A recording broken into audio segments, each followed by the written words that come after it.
ఇక మసూద్ అజార్ అప్పగింత. Masood Azhar most wanted terrorist, భారత్కి మోస్ట్ వాంటెడ్ టెర్రరిస్ట్. మనం మసూద్ అజార్ని అరెస్ట్ చేసాం. మసూద్ అజార్ని 1999లో మన ఫ్లైట్ని, ఇండియన్ ఎయిర్లైన్స్ ఫ్లైట్ని హైజాక్ చేసి కాందహార్ స్టోరీ నడిపించే ఆపరేషన్ కాందహార్ అని ఇప్పటికీ మనకు గుర్తుంది. ఆ ఫ్లైట్ని హైజాక్ చేసి ఒక వ్యక్తిని కూడా అందులో చంపేశారు. చంపి ముగ్గురిని విడిపించుకుని వెళ్ళిపోయారు. అందులో మౌలానా మసూద్ అజార్ ఒకడున్నాడు, అహ్మద్ ఒమర్ సయీద్ ఒకడున్నాడు, అహ్మద్ జర్గర్, ఈ ముగ్గురు ఉన్నారు. ఈ ముగ్గురిని విడిపించుకుని వెళ్ళిపోయారు. ఆ తర్వాత మౌలానా మసూద్ అజార్ పాకిస్తాన్ వెళ్ళిపోయి జైషే మహమ్మద్ సంస్థను స్థాపించి 2001లో భారత్పై పార్లమెంటుపై దాడి చేశాడు. ఆ తర్వాత ముంబై పేలుళ్లకు పాల్పడ్డాడు. ఇలా ఎన్నో మారణ హోమాలకి పాల్పడ్డాడు. అంతకుముందు హర్కత్ ఉల్ అన్సార్ సంస్థలో పనిచేసేవాడు.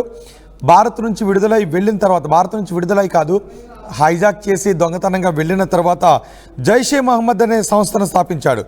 మౌలానా మసూద్ అజార్తో పాటు అహ్మద్ ఒమర్ సయీద్ అండ్ ముస్తాక్ అహ్మద్ జర్గర్, వీళ్ళ ముగ్గురిని కూడా అప్పుడు విడిపించుకుని వెళ్ళిపోయారు. ఆ తర్వాత పాకిస్తాన్కు చేరుకున్న తర్వాత మౌలానా మసూద్ అజార్ జైషే మహమ్మద్ ఉగ్రవాద సంస్థను స్థాపించి భారత్పై మారణహోమాన్ని సృష్టిస్తూనే ఉన్నాడు. మొన్న మనం ఆపరేషన్ సింధూర్ చేసినప్పుడు ఈ మౌలానా మసూద్ అజార్ ఫ్యామిలీ మెంబర్స్ 10 మందిని మన ఆర్మీ లేపేసింది. అందులో మౌలానా మసూద్ అజార్ బావమరిది కూడా ఉన్నాడు, ఇతర ఫ్యామిలీ మెంబర్స్ కూడా ఉన్నారు. ఏడుస్తూ ఒక లెటర్ను కూడా రాశాడు. నన్ను కూడా చంపేయాల్సింది, ఎందుకు బతుకున్నాను అంటూ మౌలానా మసూద్ అజార్ ఒక లెటర్ను కూడా రాశాడు.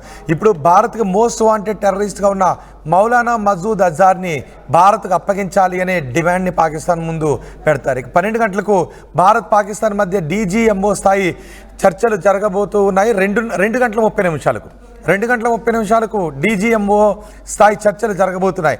ఇందులో ప్రధానంగా పాకిస్తాన్ ముందు పెట్టిన డిమాండ్లు POK, మసూద్ అజార్ అప్పగింత. POK పాకిస్తాన్ ఆధీనంలో ఉన్నప్పటి నుంచి POK నిండా ఉన్నవి ఏంటి అంటే కేవలం ఉగ్రవాద శిబిరాలు, ఉగ్రవాదులకు శిక్షణనిచ్చే ఉగ్రవాద శిబిరాలే అక్కడ రన్ చేస్తున్నారు. POKని కేంద్రంగా చేసుకుని భారత్లోకి చొరబాట్లకు పాల్పడుతున్నారు. ఇప్పుడు POKని మనం స్వాధీనం చేసుకుంటే ఆ తర్వాత ఉగ్రవాదుల చొరబాట్లను దాదాపు కట్టడి చేసే అవకాశం ఉంటుంది. కాబట్టి మన POKని మనకు అప్పగించాలని డిమాండ్ చేస్తున్నాం.